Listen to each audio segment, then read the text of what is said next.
So hi and welcome back to the channel for all the viewers to Nursing Edge. So today we will be studying about the topic cerebrovascular accident,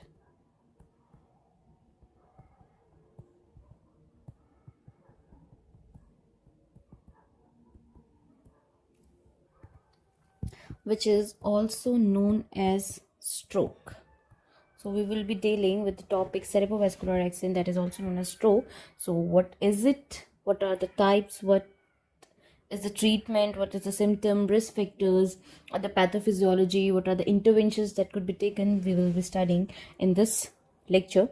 So firstly, if we are talking about something, so the most important thing is to know that what is the particular condition is. Okay, so what about the cerebral accident? We need to know that it is reduced or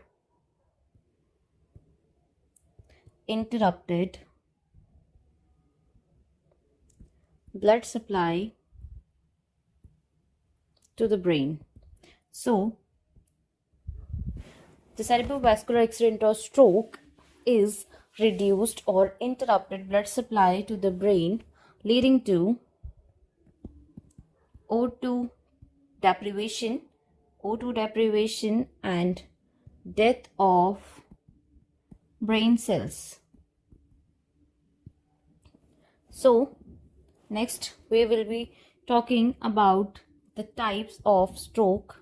So there are basically five types of stroke that occurs. The first is ischemic stroke.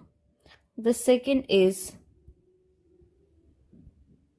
thrombotic stroke. Third is embolic stroke.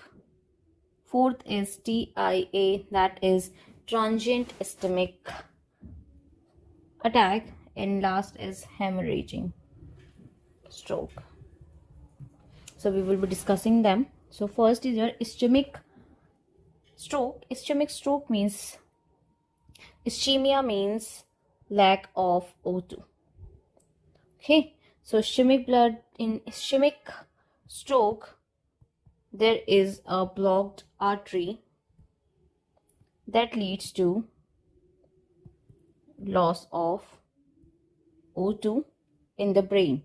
Okay, so in ischemic stroke, there is an artery that carries oxygenated blood to the brain is blocked. Hence, the brain doesn't get enough oxygen, and due to the lack of oxygen, the brain cells dead and it causes stroke. Next is thrombotic. What is thrombotic? Thrombotic is blood clot. Okay, so in thrombotic stroke, the blood clot forms on arterial wall.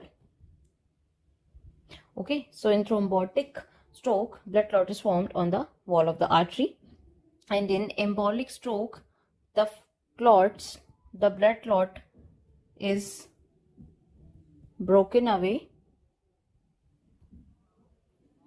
and flows to brain. Okay, so in thrombotic, blood clot is formed in the arterial wall that is creating a blockage for the oxygenated blood to go into the brain. In embotic one, the clot is like broken down from a thrombus from anywhere from the body, and it goes to the brain and blocks the artery, and it makes the brain deprived of oxygen. Next, we are talking about TIA, that is transient ischemic attack. In this, it is also known as mini stroke.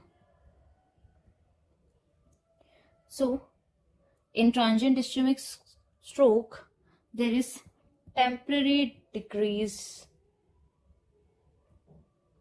in O2. Okay, so transient ischemic attack may temporarily O2 is deprived and it causes stroke like symptom, but it is not like stroke. And if we talk about transient ischemic attack, so it usually lasts for few minutes, but it is the indication for stroke. It means the transient ischemic attack is just a warning that the person can suffer from a stroke in future, and it's just a temporary deprival of O2 levels that causes exact symptoms that are seen in stroke, and it lasts for a few minutes, and that it automatically resides and doesn't cause much damage. And the last one is hemorrhagic. In hemorrhagic, there is ruptured blood vessel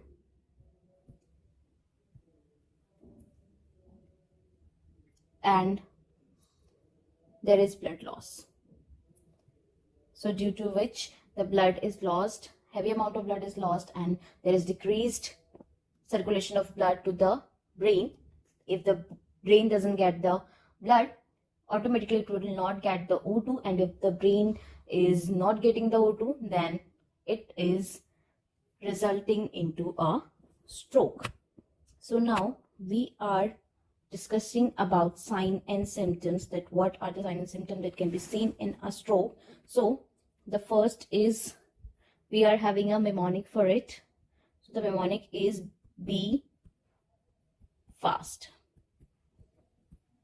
Okay, so that will make easy. So B means balance loss. E means eyesight changes. F means facial dropping. A means arm weakness. S means speech difficulty. And T means time to call emergency. The respective numbers that are used in the country. So these are the symptoms, and now we are talking about the risk factors that are responsible for the occurrence of stroke. So the risk factors are of two types. First is cardiovascular disease. Then next is your lifestyle factors. Okay. So in cardiovascular disease, there is the thing that is increased BP plus cholesterol. Next is ethnicity. It means if the person is black or Hispanic, so that also causes the risk of stroke. Then age, if the patient is 55 plus, then it also increases the risk. Then is family history, if the person is having any bloodline relatives or suffer from stroke, so it is the chances that the patient will suffer the stroke. Then lifestyle, smoking and drinking. Then sedentary lifestyle, if the person is doing nothing and sitting whole day. The next thing comes is obesity, and last thing is stress. These are the risk factors. Now we will be seeing the pathophysiology. It means what it does to the body. So the first thing is that is occur due to blocked or ruptured blood vessel or any blood clot. These are the cause. So that does with the brain cell. So the brain cells don't get enough O2, that result in brain cell death, which result in stroke. So what as a medical professional you will do? So in treatment, the first thing is fibrinolytic therapy. Fibrinolytic therapy is given to the patient, and in this it works like TPA. TPA is tissue plasma activator. We are given to the patient the alpha body. And it continues the blood supply to the brain. Then antiplatelets are given. Antiplatelets are expelled. These are the medicines that are given to the patient. Then another thing is medical.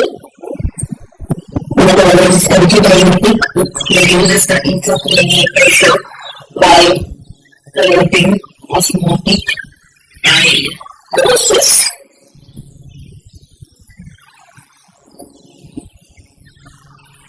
Then the surgical interventions that are done. The first one is carotid endarterectomy.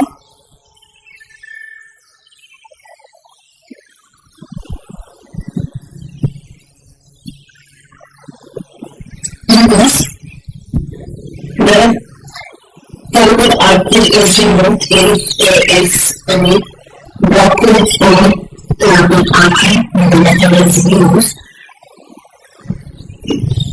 The second method is craniotomy. The vein is open and the bone is incised and that is the vessel that is causing the stroke is removed. So it removes the ICP by the blood. Okay. So now as always we do know the goal. Okay. So we will be discussing about the major question that is your nursing interventions. Nursing intervention include neurologists, because you have to check the neurological status of the patient frequently. Second is vital sign monitoring. We have to monitor the vital signs to be for swells, especially weak as tuberculosis and tubercular. The third thing is maintaining airway. We have to make sure that the patient is having a clean airway. Then NPO. Then the preservation is not allowed to have anything already from the mouth. Okay. Positioning, proper position in the hospital provide to the patient so that it gets relieved. And the next thing is exercise, especially the passive exercise. Okay, passive exercise is definitely exercise you have to play.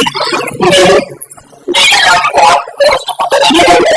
if the patient is having only confidence to take the mental changes, it may be notified. Then communicate poorly.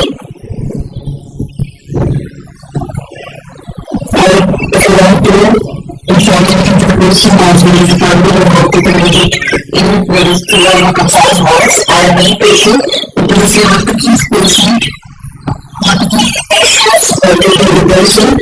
So these are the things that you have to do. A cultural experience to open like the rest of the video. So thank you so much for watching. So do like, share and subscribe the channel for more information like this. Thank you for watching.